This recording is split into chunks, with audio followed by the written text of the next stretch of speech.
इस बार दिल्ली में जल भराव काफी कम हुआ है और सड़कों पर तो पानी भरा ही नहीं। आप सोच रहे होंगे कि हम कैसी बात कर रहे हैं, लेकिन हैरान मत होइए। ये बात दिल्ली की सीएम रेखा गुप्ता ने कही है, जिसके बाद से सोशल मीडिया पर रेखा गुप्ता के बयान की वजह से खूब बयानबाजी हो रही है। अभी जो आपने तस्वीरें देखी, उससे आप अंदाजा लगा सकते हैं कि इस वक्त दिल्ली वासियों को शायद कार, बाइक, स्कूटी की जगह बोट की जरूरत पड़ रही होगी। दिल्ली की सड़कें इस वक्त स्विमिंग पूल में तब्दील हो गई हैं। और दिल्ली की सीएम ने क्या कहा और दिल्ली की सड़कें पानी में कितनी लबालब है, चलिए आपको एक रिपोर्ट दिखाते हैं। दिल्ली में जल भराव की आपने एक नहीं ऐसी बहुत सी वीडियो देखी होंगी, जिसमें साफ पता चल रहा है कि दिल्ली इस वक्त डूबी हुई है। इसके बावजूद भी मुख्यमंत्री रेखा गुप्ता ने कहा, हम दिल्ली के पिछले 27 सालों से लंबित कार्यों को एक एक करके हल कर रहे हैं। इतनी भारी बारिश के बाद भी दिल्ली में जलभराव नहीं हुआ। उन्होंने आगे कहा कि मिंटो ब्रिज पर जलभराव नहीं हुआ, जो हर मॉनसून मीडिया की सुर्खियां बनता था। मुख्यमंत्री ने संवाददाताओं से कहा, अखबारों में जलभराव वाले मिंटो ब्रिज की तस्वीरें छपना एक चलन था, लेकिन इस बार ऐसा नहीं हुआ। उन्होंने आगे कहा, अगले मॉनसून तक दिल्ली की और भी बेहतर स्थिति होगी। इस बीच दिल्ली में बुधवार से लगातार बारिश हो रही है, और जिससे उत्तम नगर के बिंदापुर समेत कई इलाकों में जलभराव हो गया है, जहां सड़कें पानी में डूब गई हैं। ऐसी ही जहां एक तरफ आपको बता दें दिल्ली के लोगों की समस्या बढ़ती जा रही है, वहीं दूसरी तरफ आम आदमी पार्टी से दिल्ली के अध्यक्ष सौरभ भारद्वाज ने एक्स पर जलभराव वाली सड़कों की तस्वीरें साझा की और बीजेपी पर बाढ़ से निपटने में बार बार नाकाम रहने का आरोप लगाया, जबकि चारों इंजन लगे हुए थे। लुटियंस दिल्ली में जलभराव की तस्वीरें साझा करते हुए सौरभ भारद्वाज ने कहा, ये लुटियंस दिल्ली है। सिर्फ 1 घंटे की बारिश में और लोक निर्माण, सिंचाई एवं बाढ़ नियंत्रण मंत्री प्रवेश वर्मा के सरकारी आवास के पास सड़क का ये हाल है। बीजेपी के असफल वादों की निंदा करते हुए भारद्वाज ने कहा, बीजेपी के मुख्यमंत्री रेखा गुप्ता, लोक निर्माण मंत्री प्रवेश वर्मा और अन्य मंत्रियों व नेताओं ने बड़े बड़े दावे किए थे कि इस साल दिल्ली नहीं डूबेगी। उन्होंने कहा था कि जलभराव रोकने के लिए सभी जरूरी तैयारियां कर ली गई है।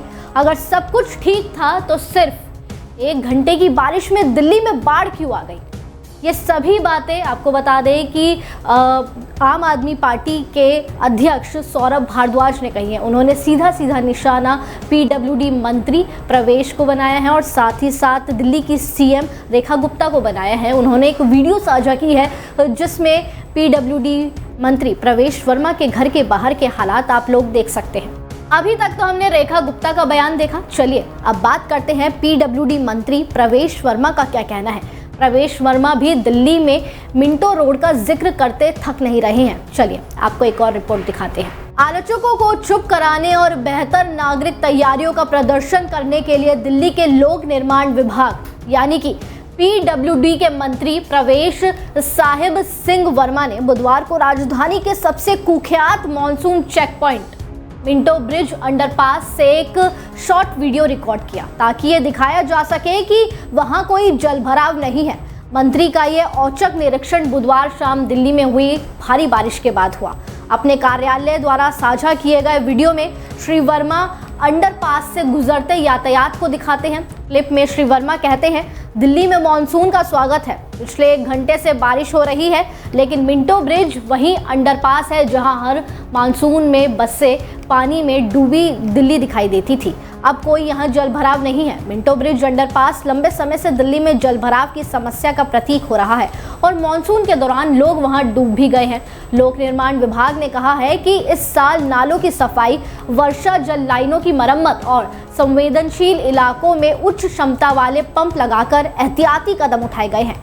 मंत्री कार्यालय ने जलभराव की आशंका वाले अन्य स्थान जैसे Prembari underpass, ring road, Saket metro मार्ग और मैक्स अस्पताल के आसपास के क्षेत्रों की तस्वीरें एक श्रृंखला में जारी की। तस्वीरों में सभी स्थान सूखे और एकदम कार्यात्मक दिखाई दे रहे हैं, लेकिन यहाँ सवाल उठना बेहद ज़रूरी ये है कि एक तरफ जहां आधी दिल्ली पानी में डूबी हुई है, वहीं दूसरी तरफ बीजेपी के नेता या कहें दिल्ली सरकार ये दिखाना चाहती है कि इस बार मिंटो रोड या मेन मॉनसून के चेक पॉइंट नहीं डूबे हैं। सवाल ये भी है कि क्या केवल यही चेक पॉइंट सूखे रहने बेहद ज़रूरी है? आधी दिल्ली जो डूबी है उसका क्या? आपकी क्या राय है हमें कमेंट सेक्शन में ज़रूर बताएं और इसी तरह जुड़े रहिए डेली 24 भारत के साथ।